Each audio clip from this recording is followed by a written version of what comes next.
So I haven't been on my Facebook page in the last few weeks. I've been really going through a deep healing within myself that has um, really caused me to pull back and not want to share as much. So I'm here today because I really want to share my experience and what I've been going through. I've been kind of transitioning through a lot of different things. A lot of my relationships are transitioning right now, and my living situation has been a huge transition since my mom moved to Colorado. And I just found myself kind of stuck in that loop that I was not really doing things that were super loving for myself. But I was also at the same time while I was going through those things trying to be really gentle with those aspects of myself instead of being super harsh and judgmental. And that was a huge tool for me kind of breaking through it.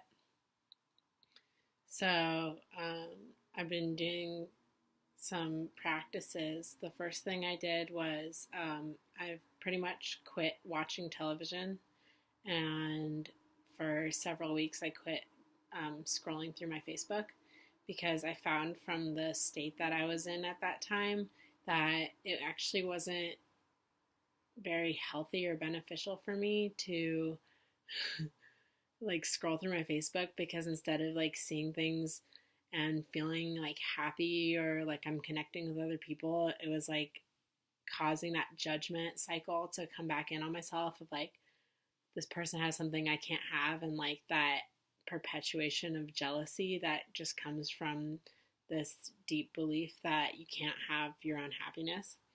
So that's something I've really broken through, and this has been a huge journey for me. Last summer, I really had a shift in my consciousness where I started dieting in a way I'd never done before, and taking care of my body in a whole new way, and doing different practices. I'd started meditating and doing yoga, and since then, it's been it's been a long year of ups and downs, and of me knowing I need to be stronger and more consistent in my practice, but not quite being ready to yet. So instead of being really harsh and judgmental of myself, I just decided to start being a little bit more gentle. I'm also right now I'm reading a book, which I'll show you. It's Teal Swan's book, Shadows Before Dawn, and it's all about self-love. And if you've never heard of Teal Swan, she's a really amazing spiritual teacher, and she's really been my go-to for the last year. And I watch a lot of her videos, but I found myself really noticing that when I watch a lot of videos or listen to a lot of content, that I was really doing something that I call spiritual entertainment, where I'm actually listening to something as a way to force my brain into those thought patterns, but I'm not actually practicing it on my own. So I decided to start reading the book and start doing some of the exercises in it. One of which is the most powerful one that I've found that has really shifted my whole decision process over the last week, and made it just so much easier, and really helped me deal with self-doubt. And this process is just simply every single time you have to make a decision, just asking yourself the question, what would someone who loves themselves do? This is a really good practice for also working with your intuition, because it's not something that you just think about, and it's not a long process. It's instant. So, and I'm really tapped in with my intuition, so I found it an instant thing. So I'm sitting at my home, I'm okay, I don't know what I want to do next. What would someone who loves themselves do? And it'll just be instant. Take a bath. What would someone who loves themselves do? Go drink water. Or if I have to choose between things, I woke up not feeling very well the other day, and I was man, I don't know if I should go into work today. And I laid in bed and I thought, what would someone who loves themselves do? And it was just instant, go to work.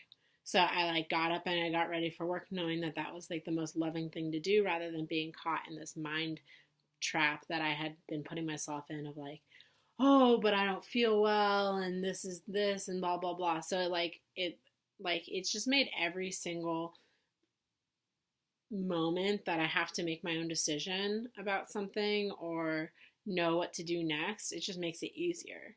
So like for example, I was like I said I quit watching TV for several weeks. Well, last night I just really like felt like I wanted to watch a show. And I had all this judgment about myself like, oh, I should be doing yoga or I should be meditating or I should be like doing something that's really I find really healthy or like reading. And I asked myself, what would someone who loves themselves do? And it was like, just watch a show.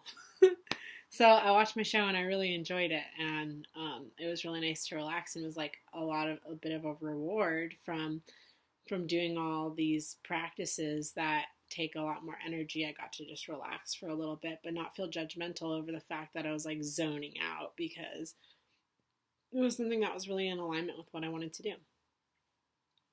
So, anyways, this is a really great practice. I just wanted to kind of get on here and share what I've been going through as I've been kind of like delving into these like shadowy aspects. And I'm really like, I think it's really easy, especially in the conscious like psychology and spiritual communities, that we get a little bit stuck on shadow work. And I feel like for the last year, I've been really stuck on doing my shadow work, which I thought was like, this is how I need to heal. I need to like work with these shadow aspects of self. And the shadow aspects, if you don't know, are anything that you feel is like negative about yourself, and it's anything that maybe you've suppressed or denied, or that you've don't feel like just total self-love for. So instead of like going straight into the shadow, I've really been finding myself needing to reinforce those parts of myself that like are really like loving and gentle and positive, and actually using positive affirmation again and positive focus to bring myself up, and then do the shadow work when it comes up and it absolutely needs to be done. Like when I get triggered, like actually sitting and being with that emotion. But as my default, just using the process, what would someone who loves themselves do? And just always making a decision that is like the most loving in that moment. And I've just kind of incrementally been inching myself back towards this place of self-love that I go to bed at night feeling awesome. I wake up in the morning, I feel great. I don't have like all this doubt and questions in my mind because I'm just like following what my joy is and what I really want to be doing. And it's like all these opportunities are starting to come forward, and there's like this total clarity that I'm having as well of like what my next move is. Like, okay, maybe I'm not really happy working in this job, but I'm getting all of a sudden, instead of being in the space of like, oh, I hate my job, I'm like getting like 10 different ideas of what I could do. And those ideas were always available. It's just that from this emotional space I was in, they weren't available to me. So this has been a really cool process, and I'm really glad that if you've made it this far, that you've listened to this, and that I've been ready to like come forward and share kind of what I've been going through. And I will be continuing to post more and just kind of share what my process is. So go ahead and follow my page, and you can also check out my website. I've got it launched now at mirahart.com. I'm kind of starting to take on more coaching clients and go in that direction. Awesome. Thank you so much, and I hope you have a great day. Thanks for watching.